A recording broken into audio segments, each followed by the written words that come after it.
En Al Día Noticias, a través de Emisora.5, establecemos comunicación con Julio César Iglesias. Él es un analista financiero experto en asuntos económicos. Julio César, bienvenido. ¿Y cómo ha analizado usted al momento de lo que va a la reforma tributaria, lo que hasta el momento se ha discutido? Pues, John Didier, primero decir que es una reforma muy ambiciosa, tanto en términos absolutos, es decir, en el monto que le apunta a recaudar, es cercano a 26 billones, es la mayor reforma en monto que se ha propuesto en la historia de Colombia, aunque es mucho menor de lo que había anunciado Gustavo Petro, por fortuna, a mi juicio. En campaña, incluso después de la campaña, llegó a hablar de 50 o 75 billones de pesos, es decir, una reforma hasta 3 veces más grande de la que está en este momento cursando en el Congreso. Pues imagínese si con esta de 25 o 26 billones ha habido tanta polémica y hay tantos puntos en conflicto, imagínese lo que sería una de 50 o peor de 75, como había dicho Petro que haría. Por fortuna no es así. Sin embargo, aún así es una reforma, en términos absolutos, como le decía, la más grande de la historia. Y en términos porcentuales, como hacen los economistas, pues es una reforma parecida con relación a nuestro Producto Interno Bruto, es decir, con relación al tamaño de la economía. Es una reforma más o menos parecida a la que no logró pasar Carrasquilla el año pasado. Bueno, es una reforma que tiene varios aspectos muy preocupantes a mi juicio y a juicio pues, de diversos sectores, sobre todo porque em, digamos que se enfoca en generar un recaudo adicional por parte de personas y empresas que ya pagan altísimos impuestos. Si bien son, digamos, los sectores de mayores ingresos de la sociedad colombiana, por lo menos los que tienen más ingresos, digamos, eh, formalmente reportados ante el Estado, pues esas personas y esas empresas ya hoy en día pagan una mayor carga tributaria que el resto de los colombianos, y incrementarles todavía más esa carga es peligroso por muchas razones. Es peligroso para las empresas, es peligroso para el crecimiento de la economía, es peligroso para la inversión. En últimas, no solamente afecta a esos colombianos, sino a muchos otros. Y por otra parte, y contrario a lo que se ha dicho, es una reforma tributaria que castiga también desproporcionadamente a los sectores más pobres de la población. Por una de las razones por la cual eso es así es el tema de los impuestos a las bebidas azucaradas. Digamos, más allá de lo que uno crea con respecto al tema de la salud, lo cierto es que sería un impuesto este de las bebidas azucaradas que sería asumido desproporcionadamente por las familias más pobres del país. Entonces, eso hace que sea y que tenga un componente regresivo también la reforma. Bueno, pero se supone, Julio César, que esta reforma la están haciendo expertos en materia económica. La está haciendo un José Antonio Campo, que ya fue ministro de Hacienda, y de hecho en un principio se dijo que el nombramiento de él al frente de esa cartera generaba tranquilidad para el país, que había un poco de nerviosismo sobre cuáles iban a ser los cambios del nuevo gobierno. Y también Gustavo Petro es un experto en materia económica, esa fue su carrera y sus estudios. Eh, ¿Por qué harían ellos esa reforma tributaria que estrangularía a las empresas poniendo en riesgo la generación de empleo? Pues John Didier, pues ahí hay consideraciones ideológicas, políticas, de todo tipo. Es difícil valorar por qué o cuáles son las causas últimas de por qué em, digamos, están tratando de promover esta reforma tributaria. De alguna manera, por ejemplo, José Antonio Campo ha dicho que es un poco, está limitado, está restringido por las promesas de campaña de Gustavo Petro. Gustavo Petro, para ser presidente de Colombia, pues le hizo unos ofrecimientos muy, muy grandes a los colombianos, sobre todo a los colombianos más pobres, ofreciéndoles, por ejemplo, empleo estatal garantizado a todos los colombianos que no puedan conseguir empleo en el sector privado. Les dijo, el Estado los va a contratar. Habló de subsidios masivos para millones de colombianos. Habló de, digamos, crecimiento de diversos aspectos o ramas del Estado. Todas esas cosas. Habló de temas de vivienda, en fin, habló temas de infraestructura. Algunas cosas las puso en el programa de gobierno y otras pues simplemente las decía y las prometía en una plaza pública. Pero pues todas esas cosas sumadas obviamente necesitan una gran cantidad de recursos para materializarse. Es decir, el proyecto de Petro es un proyecto que necesita enormes recursos y esos recursos pues no pueden provenir de ningún otro sitio que del sector privado y de las familias y de las empresas. Si el Estado necesita más recursos, pues tiene que echar mano de familias y empresas. Hoy en día tenemos una situación fiscal, es decir, la situación financiera del Estado no es la mejor y digamos, las líneas de crédito, ¿sí?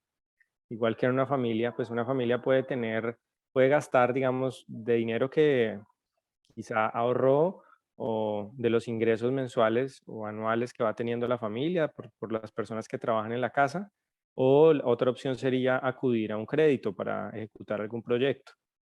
Pues imagínense que esta familia, que en realidad es el Estado colombiano, pues ya agotó esas líneas de crédito, digamos, ya si sale a pedir más crédito a prestamistas internacionales o locales, pues a lo mejor se lo van a prestar, pero a unas tasas que pone en riesgo la posibilidad de que en el futuro pueda pagar todos los créditos, esos y los que tiene acumulados. Entonces, difícilmente se pueden conseguir muchos más recursos a través de financiamiento, más con las tasas de interés hoy que hay en el mundo que han subido muchísimo durante los últimos meses. Después al gobierno de Petro, para cumplir ese programa de gobierno, no le queda sino pues, ir a donde es su fuente natural de financiamiento, que es del Estado, que es las familias y empresas. Desafortunadamente las familias y las empresas colombianas pues están muy lejos de tener una situación boyante, también están apretadas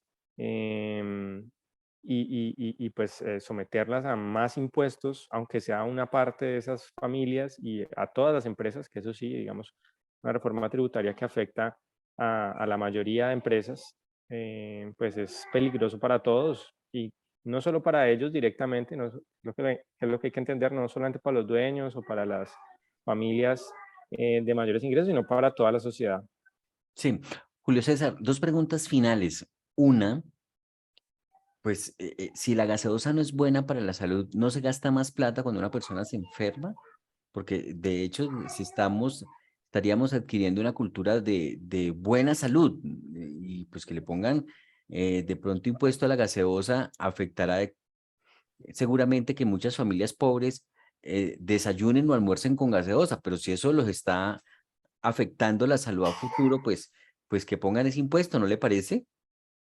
Pues hay varias cosas, John Didier, pero el problema es que no ha habido o no hay una evidencia contundente a través de estudios que ese tipo de impuestos o ese impuesto específico a las gaseosas se traduzca en una mejora de la salud pública. Hay todavía debate, hay estudios que dicen que sí, otros desmienten esos estudios, hay evidencia contrapuesta, entre otras cosas porque lo que han encontrado algunos investigadores es que sí, efectivamente los impuestos hacen que la gente consuma menos gaseosas, como usted dice, por ejemplo, pero cuando uno no tiene o cuando una familia no tiene buenos hábitos alimenticios, lo que ha pasado es que reemplacen esas calorías Mm. con otros productos que no hacen parte del impuesto, que tampoco son, digamos, buenos para la salud. Entonces, al final, el efecto sobre la salud pública no es tan fácil, porque puede que reduzca el consumo de gaseosa, pero aumente el consumo de otros productos que no están en esta categoría de impuestos o que no se les han subido los impuestos y a la larga pues el efecto es nulo y lo que sí termina pasando es que esa familia de pronto termina pagando más impuestos cuando la idea no es esa porque se trata muchas veces de familias muy pobres.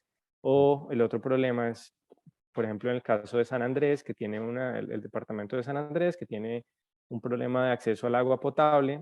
En San Andrés aparentemente el consumo de ese tipo de bebidas es muy alto, es más alto que en el resto del país, Mm. y parece que la explicación es porque hay dificultades con el acceso al agua potable y pues por supuesto sería muy cínico que el Estado a una gente que todavía no le ha podido llevar agua Agua. potable y que su alternativa para consumir, digamos, líquidos que no sean riesgosos para su salud, pues le ponga un impuesto además. Entonces es más complejo, creo que es una discusión un poco más amplia.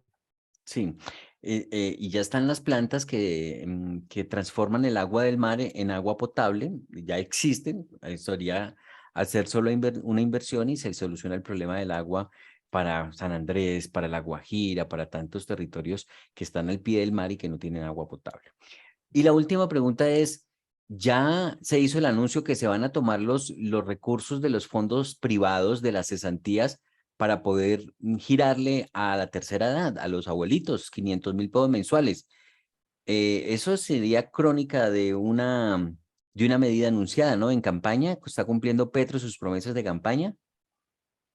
Sí, tomar las cotizaciones a las cuentas de ahorro individual de las AFP para financiar unos subsidios extraordinarios. Ese es el mismo problema que le decía ahora, pues las promesas de Petro en campaña fueron tan grandes, pues que el Estado no cuenta con esos recursos.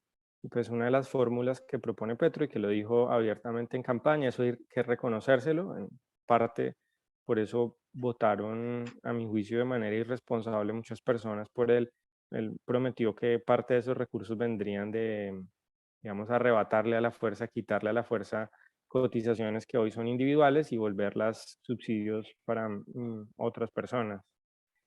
Es, como han dicho, pan para hoy, hambre para mañana, John Didier, pues es básicamente gastarnos el ahorro de las personas que hoy están trabajando y ese ahorro tiene como propósito financiar las necesidades de su vejez y es sobre todo las personas que cotizan al RAIS, a las AFP, la gran mayoría de ellas, por encima del 80%, son personas que ganan un salario mínimo. Entonces acá no estamos hablando de millonarios ni inversionistas enormes, sino de gente que se gana el mínimo, que son trabajadores humildes, trabajadores que no tienen mucho más allá ahorro de ese.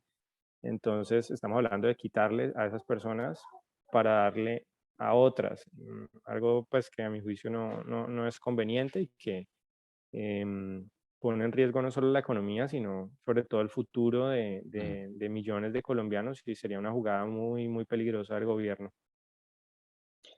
Y el futuro de muchos colombianos. Eh, Va a ser inevitable que se dispare la inflación, porque ya anunciaron el incremento en los precios de los combustibles, 200 pesos cada mes.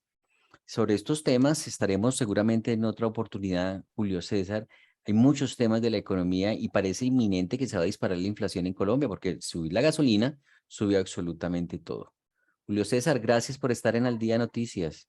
John Didier, muchas gracias a usted, a su audiencia por la atención y por la invitación. Sí, Julio César Iglesias es analista financiero, autor del libro Y si gana Petro. Ahí está el análisis de una situación puntual hoy en Colombia, la reforma tributaria. Dice que es una reforma muy ambiciosa, que es peligroso para las empresas, para el crecimiento de la economía, que esta reforma tributaria castiga a los más pobres de la población. Ha dicho que es que financiar tantas promesas de campaña, pues se requieren de enormes recursos y que difícilmente se consiguen más recursos a través del crédito. Por eso esta reforma tributaria en las condiciones que se ha planteado y que se está discutiendo en el Congreso de la República. Estamos en Al Día Noticias a través de emisora.5.